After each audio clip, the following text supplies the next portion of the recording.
on a frigid, windy morning, typical of late autumn in New York, Mikhail Brown, 38 years old, crossed the imposing plaza of the main headquarters of the Phoenix Group, one of the largest safety and fire suppression companies on the East Coast. Michael was the CEO and majority owner, a billionaire who built the empire from a small fleet of fire trucks, driven by the memory of losing his father, a career firefighter.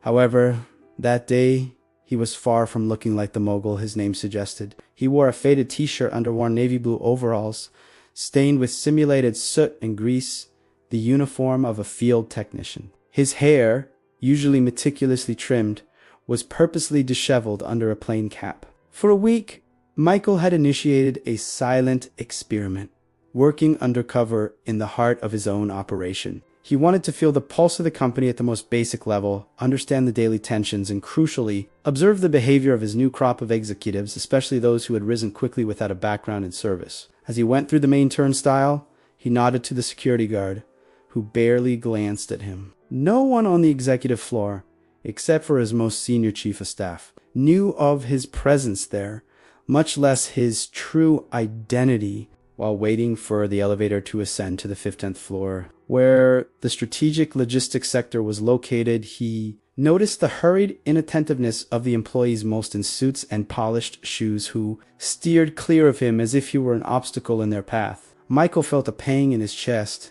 The Phoenix Group was founded on values of camaraderie and courage, and the indifference of the new managers made him question whether corporate ambition was eroding the organization's spirit. On the 15th floor, the pearl gray carpet was silent and luxurious. Michael walked slowly, dragging a heavy toolbox, the weight of which was real. He had assembled it himself with inspection equipment. His role that day was to simulate emergency maintenance on a ventilation duct, allowing him to circulate freely. It was there, in front of the glass-walled conference room, that the conflict began. A sharp, imperious voice interrupted him. "Hey, you there." Jennifer Miller, 33 years old, senior manager of public relations, stopped 2 meters from him. Jennifer, a recent hire from a prestigious consulting firm, was known for her cold beauty, her designer wardrobe, and an ambition that, to Michael, bordered on inhumanity. Her gaze, which swept Michael from head to toe, was pure disdain, as if he had stepped onto the carpet with muddy shoes. "I'm from facilities, Ms. Miller," Michael replied with a deep, controlled voice he had adopted, a monotonous tone, like someone accustomed to taking orders. "I need to check the smoke sensor in the communications room." Jennifer scoffed, crossing her arms over her expensive blazer. "Anomaly. I see no anomaly. What I see is a field technician dirtying the access area to the board with your paraphernalia. Facilities should have scheduled this for after hours. Now, pack up your things and go back where you belong." Michael remained calm, but the disappointment deepened.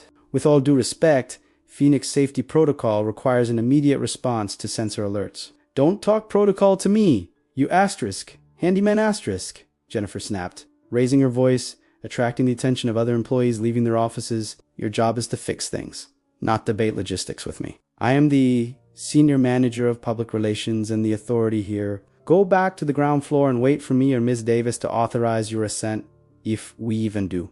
The humiliation was public and complete. Michael could feel the curious stares of other executives, some laughing discreetly. He, the founder who had risked his life in real fires and built everything from scratch, was being ridiculed by an executive who saw safety as mere bureaucracy. Without further argument, he bowed his head slightly, a gesture of forced submission, and muttered, "Yes, Ms. Miller." As he walked away towards the service elevator, he felt her scornful gaze on his back.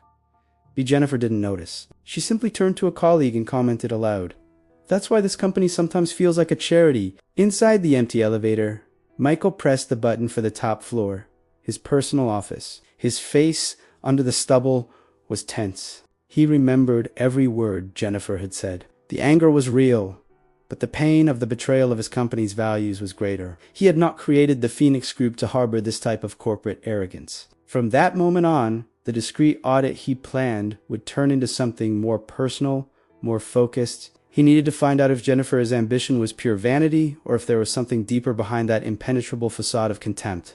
Hours later, in his penthouse overlooking Central Park, Michael stood before a large screen displaying Jennifer Miller's resume and work history. The background report was meticulous. She had a brilliant education, but a history of frequent job changes. He needed more than facts. He needed context.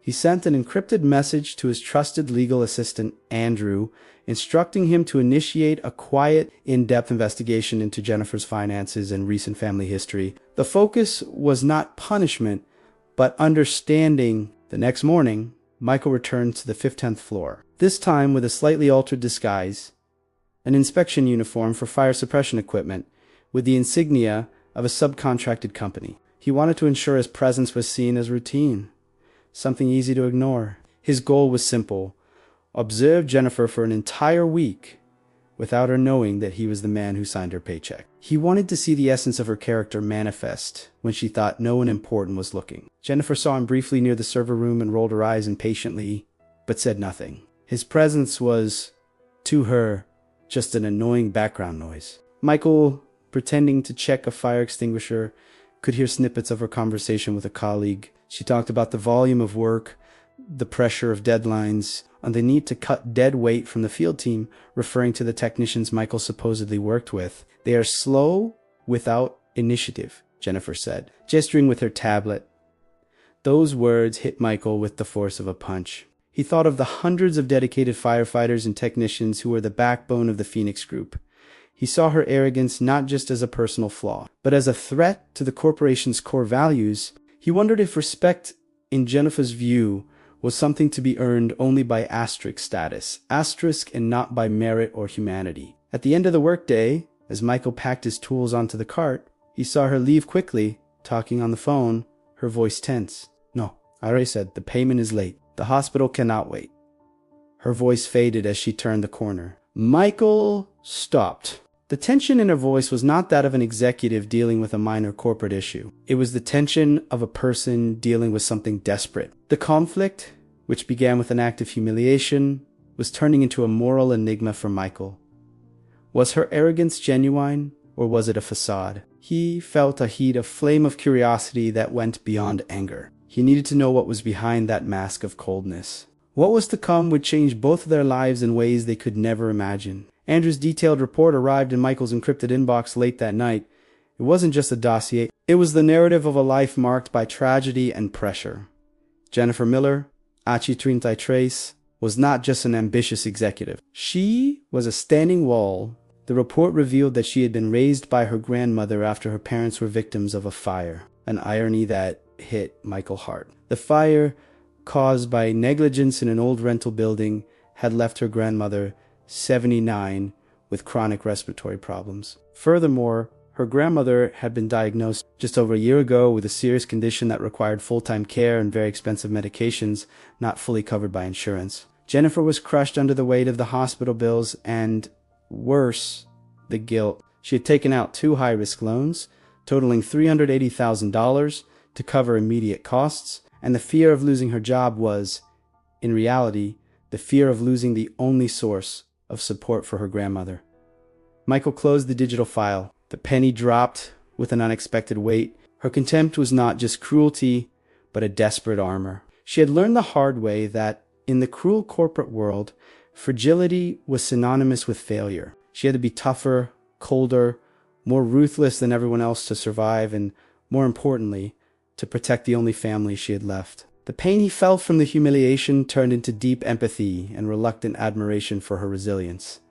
Determined to go beyond the audit, Michael intensified his disguise. He began to frequent the strategic logistics area as a technician responsible for routine minor repairs. He could observe her closely. At Chiquan Point, he saw Jennifer severely reprimand an intern for an error in a budget spreadsheet. Her voice was sharp, public, and humiliating. However, 10 minutes later, Michael saw her discreetly go to the water cooler where the intern was slumped, hand him a small coffee card from a local cafe, and whisper something that seemed to be a request for him to focus, finishing with an almost imperceptible pat on the back. There was a blatant contradiction there. Jennifer's facade of eyes seemed to crack in small gestures of veiled humanity. Michael decided to force a turning point. He sent an anonymous email to several managers, including Jennifer, informing them of an imminent and rigorous inspection of ethics and conduct coming from the board, with a special focus on the interaction between management and field staff. The floor immediately became tense. Jennifer, visibly nervous, redoubled her strictness with the team. But now, she seemed to guard her own words. The crucial point came on a busy afternoon. A real field technician, an older man named Thomas Rodriguez, 58, accidentally dropped a large box of electronic components in the middle of the hallway. The sound was loud, and chaos ensued. Thomas, a quiet and dedicated man, froze in embarrassment. Jennifer appeared around the corner, ready to explode with her usual fury. Her eyes already blazing, she began, her voice rising. Michael was crouched near an electrical panel, stood up and intervened, speaking with the same calm, monotonous tone of his character. It's not his fault. Ms. Miller. The boxers were poorly stacked in the warehouse and the security strap gave way. I saw it. I'm here to help gather them. Jennifer stopped, her mouth open. She looked at him, the field technician she had humiliated days ago. His controlled calm, his emphasis on safety rather than blame, disarmed her. She blinked, took a deep breath, and, to everyone's surprise, said in a lower, strangely hesitant tone, "Right? Everyone, help Thomas. Mr. the technician is right." She turned abruptly, her face flushed. Later that day, the service elevator, the same one Jennifer had forbidden him to use, broke down, trapping the two of them between the 14th and 15th floors. The silence was oppressive. Great.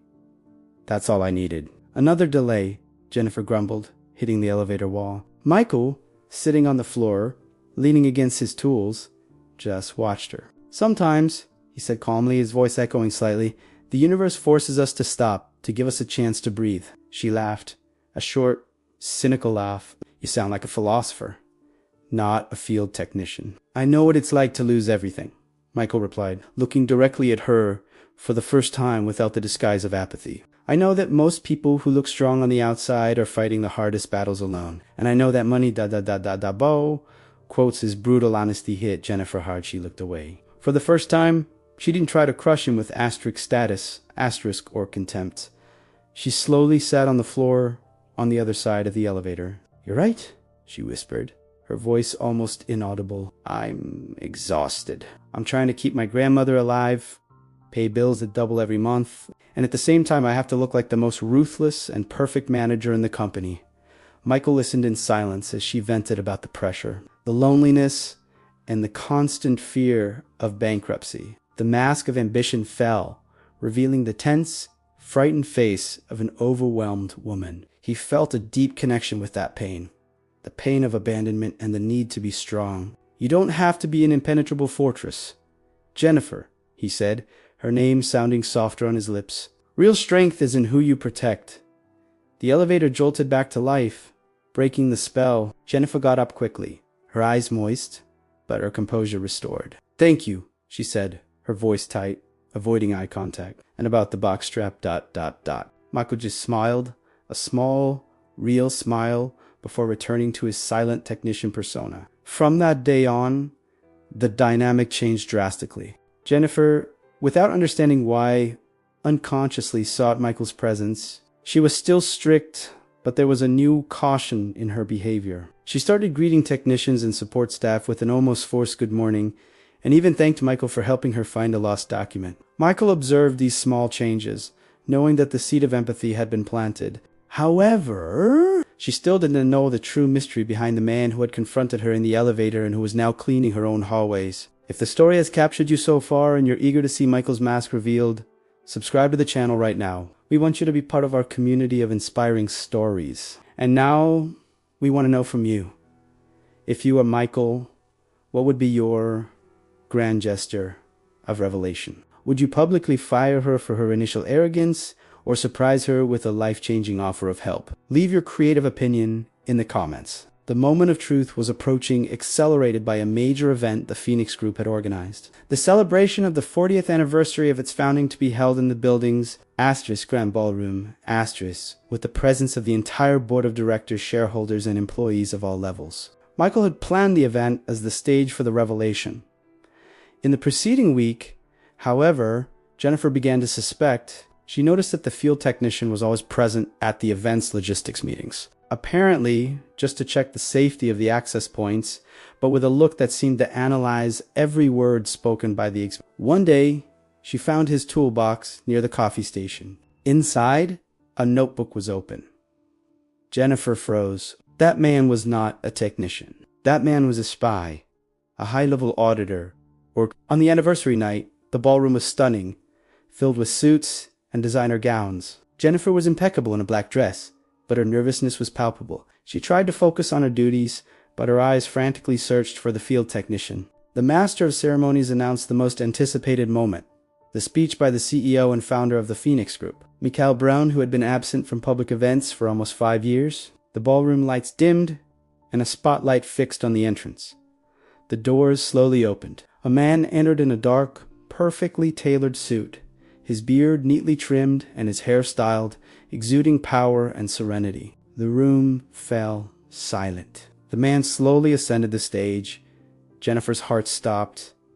It was him, the technician, the handyman, the man she had humiliated and who had comforted her. Michael stopped at the center of the stage, took the microphone, and waited for the shocked whispers of thousands of employees to subside. "Good evening, everyone," Michael said, his voice powerful and resonant, yet with the same calmness he used in the elevator. "I am Michael Braun, president and founder of the Phoenix Group, and for the past 40 days, I have had the pleasure and the necessity of being disguised.